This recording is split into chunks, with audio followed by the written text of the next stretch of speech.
Hi, my name is Jenisha Letchumanan, and I would like to give a prestigious award and dedicate it to an critical scientist who has truly made an enormous impact in the field of physics. Let us give it up to Robert Hooke. For those who may not know him, let me give you an introduction. He was born on July 28, 1635 in Isles of Wight, England. His parents were John Hooke and Cecily Giles. His father was a Church of England priest. Due to this, Robert Hooke was expected to do well in his education and join the church.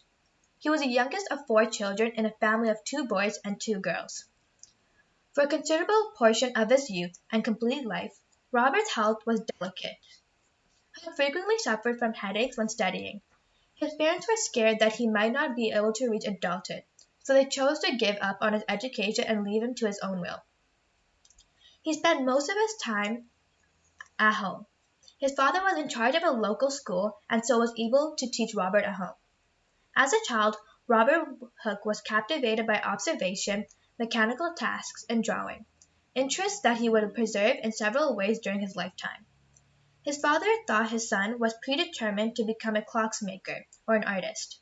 In 1648, Robert Hooke's father died, leaving him a legacy of £40, which back in the day was a significant amount of money.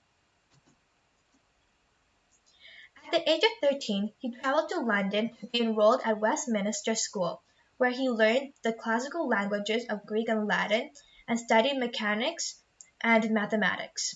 After this, at the age of 18, in 1653, he went to the University of Oxford's Christ Church College, where he studied experimental science and became a chorister. While he was there, he met the chemist and physicist Robert Boyle and became his assistant.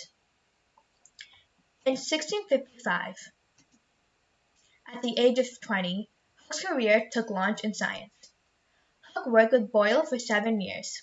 Throughout this course, Boyle discovered Boyle's law with devices designed and built mainly by Hooke. In 1662, at the age of 27, Hooke was appointed as a curator of experiments for the newly founded Royal Society, whose objective was to improve scientific knowledge of the world. As curator, he was in charge of the experiments conducted by the Society. He kept the curator's position for 40 years. In 1666, during his time working as a scientist, Hooke had a silent career as an architect. People liked his design for buildings, and he was appointed to be a surveyor to the City of London. As a matter of fact, he designed numerous buildings which replaced those destroyed by the Great Fire of London. Hooke had made multiple discoveries in his life. In 1657, Hooke significantly enhanced the pendulum clock by inventing the anchor escapement. This was a clock that produced a little push to every swing a pendulum took, preventing it from running down, while also moving the hands of a clock forward. Later in 1660, Hooke invented the spring balance, essential for precise timekeeping in pocket watches. In 1660, Hooke discovered Hooke's law, which states that the tension force in a spring increases in direct proportion to the length it is stretched to. The deforming force may be applied to a solid by stretching, compressing, squeezing, bending, twisting, or twisting. Thus, a metal wire exhibits elastic behavior according to Hooke's law because of the small increase in its length when stretched by an applied force doubles each time the force is doubled. Later in 1665, when he was 30, Hooke published the first ever scientific bestseller, Micrographia.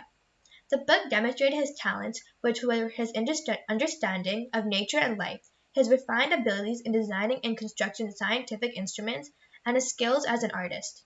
Hooke built a compound microscope with a new mechanism he had designed. Hooke discovered the first known microorganisms, in the first form in a microscopic fungi in 1665. On top of this, he observed the microscopic structure of bark, and in doing so, he discovered and named the cell, this building block of life. In 1670, Hooke said that gravity applied to all celestial bodies and that the force of gravity between bodies decreases with the distance between them. If the force were removed, the celestial bodies would move in straight lines. In 1678, he stated that the inverse square law to describe planetary motions. Sir Newton later gave evidence for the law and mathematically demonstrated it. Robert also played a role in diffraction. In 1672, Newton's rings is a phenomenon in which an interference pattern is created by reflection of light between two surfaces. Robert Hooke was the first to describe this phenomenon in his book Micrographia, although its name derives from Isaac Newton, who was the first to analyze it. In 1672, Hooke made an experimental observation of the phenomenon of diffraction. To explain it, he proposed the wave theory of light and advised that light vibration could be perpendicular to the direction of propagation. Hooke has made multiple contributions to the field of physics. Hooke has aided in physics to grow by his outstanding discoveries. His law had made critical practical applications, with one being the creation of a balance wheel, which made possible in the creation of the mechanical clock, the portable timepiece, the spring scale, and the manometer. Also because it is a close approximation of all solid bodies. Numerous branches of science and engineering has also embedded to Hooke for coming up with this law. These include the disciplines of seismology, molecular mechanics, and acoustics. With this discovery, it has aided other scientists in developing their theories as well. In his later years, Hooke became more grumpy, involving in several feuds with other scientists, usually regarding who said what first. Hooke's most notable feud was with Isaac Newton. Hooke thought Newton had not acknowledged Hooke's idea about gravity sufficiently. Although it is believed artists painted portraits of Hooke in his lifetime, none of these paintings now exist. Historians think that, although nobody deliberately set out to destroy paintings of Hooke, nobody made a significant effort to preserve them either. Sadly, Robert Hooke died at the age of 67 on March 3, 1703, in London. He had suffered ill health for many years, but the precise cause of his death was not recorded. Thanks mainly to his work as an architect, he died a very wealthy man.